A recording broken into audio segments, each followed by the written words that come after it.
दोस्तों,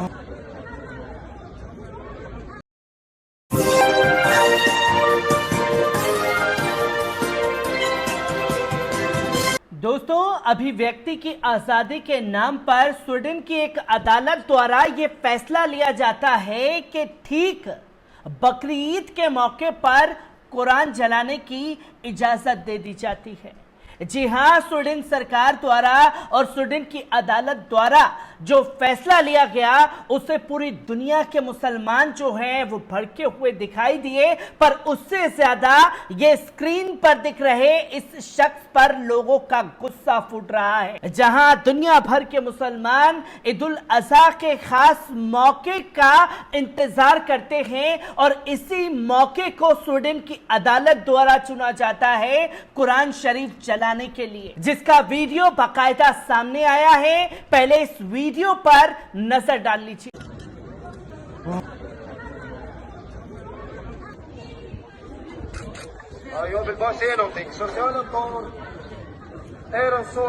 आपने देखा कि किस तरीके से ये शख्स जो है कुरान शरीफ की बेहुरमती कर रहा है।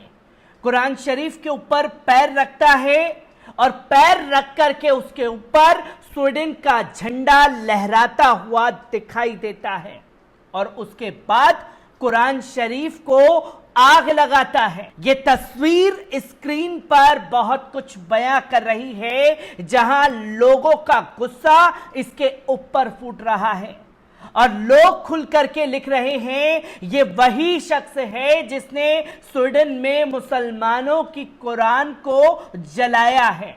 नाउजुबिल्लाह, कुरान हमारे सीने में है, हमारे दिलों में है और आपकी इन हरकतों की वजह से हमारे दिलों से, हमारे सीने से कुरान आखिरी सांस तक मिटने वाला नहीं है।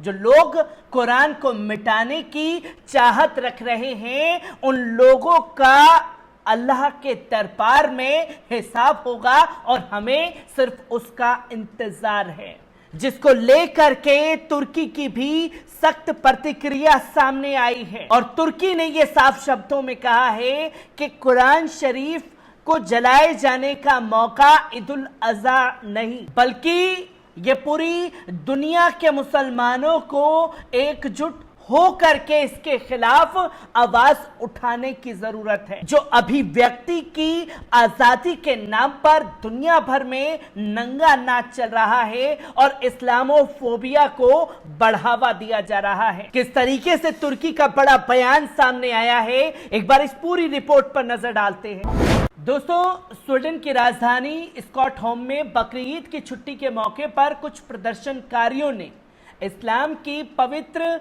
ग्रंथ कुरान को फिर से अपमान किया है। एक व्यक्ति ने सेंट्रल मस्जिद के बाहर पहले कुरान को फाड़ा और फिर उसे जला दिया, उसकी बेहुरमती की। बुधवार को हुई इस घटना के बाद तुर्की के साथ विवाद बढ़ता दिख रहा है। स्वीडन की पुलिस की तरफ से इस प्रदर्शनकारी को मिली मंजूरी के बाद इस घटना को अंजाम दिया गया है। हालांकि बाद में पुलिस ने उस व्यक्ति पर जातीय और राष्ट्रीय समूह के खिलाफ हिंसा भड़काने का आरोप दर्ज कर लिया।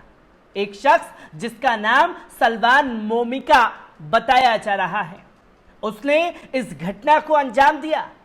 वे सेंट्रल मस्जिद के बाहर पुलिस अधिकारियों के पीछे से दो स्वीडिश झंडे लहराते हुए दिखाई दिए। उस समय स्वीडन का राष्ट्रगान बज रहा था। कानों में एयरपोर्ट्स पहने और मुंह में सिगरेट लटकाकर उसने कुरान को बार बार फाड़ा, फिर उसमें आग लगा दी। मोमिका एक इराकी शरणार्थी है। उनकी मंशा स्वीडन में कुरान को बैन कराना है। स्वीडन में इस घटना ने मुस्लिम समुदाय को नाराज कर दिया है। करीब 200 लोगों ने प्रदर्शन कर कुरान का बड़े अपमान पैमाने पर मजाक उड़ाया, मगर पुलिस की तरफ से इसे ज्यादा तवज्जो नहीं दी गई और उसे पूरी तरीके से नजरअंदाज कर दिया गया।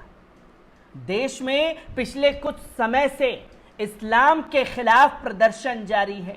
ये ताजा घटना ऐसे समय में हुई है जब नाटो का एक शिखर सम्मेलन होने वाला है। जिसमें स्वीडन की सदस्यता पर फैसला होना है। इस पर नाराज तुर्की ने स्वीडन की नाटो सदस्यता के खिलाफ पिछले साल यूक्रेन पर रूस के हमले के बाद से ही स्वीडन नाटो सदस्यता की मांग कर रहा है, लेकिन गठबंधन के सदस्य तुर्की ने इसमें अड़ंगा डाल रखा है। तुर्की ने स्वीडन पर उन लोगों को शरण देने का आरोप लगाया है जिन्हें वे आतंकवादी मानता है और उन्हीं आतंकवादियों द्वारा इस घटना को अंजाम दिया जाता है। साथ ही उसने स्वीडन में ऐसे लोगों के प्रत्यर्पण की मांग की है जो तुर्की के विदेश मंत्री हाकन फिदान ने एक ट्वीट में स्वीडन में हुई घटना की निंदा की। उन्होंने कहा कि अभिव्यक्ति की स्वतंत्रता के नाम पर इस्लाम विरोधी और विरोध प्रदर्शन की अनुमति देना हरगिज बर्दाश्त नहीं है। वहीं अमेरिकी विदेश विभाग के उप प्रवक्ता वेदांत पटेल ने कहा कि धार्मिक ग्रंथों को जलाना अपमानजनक और दुखद है, मगर उन्होंने तुर्की और हंगरी से बिना किसी देरी से स्वीडन को नाटो की सदस्यता की मंजूरी का भी आग्रह किया है। आपको बता दें कि इस घटना में यूरोपीय देश स्वीडन में एक बार फिर कुरान जलाने की तैयारी की जा रही थी। बकरीद के मौके पर इसे चुना गया। स्वीडन पुलिस ने ऐसी योजना बना रहे एक व्यक्ति को विरोध प्रदर्शन की अनुमति भी दे दी। इस व्यक्ति ने अपने आवेदन में सेंट्रल स्कॉटहोम में मुख्य मस्जिद के पास कुरान जलाने की योजना का ब्यौरा देकर अनुमति भी मांग ली। इससे पहले भी स्वीडन में कुरान जलाने की घटना हो चुकी है। इस कारण स्वीडन की नाटो की सदस्यता भी अटक गई थी।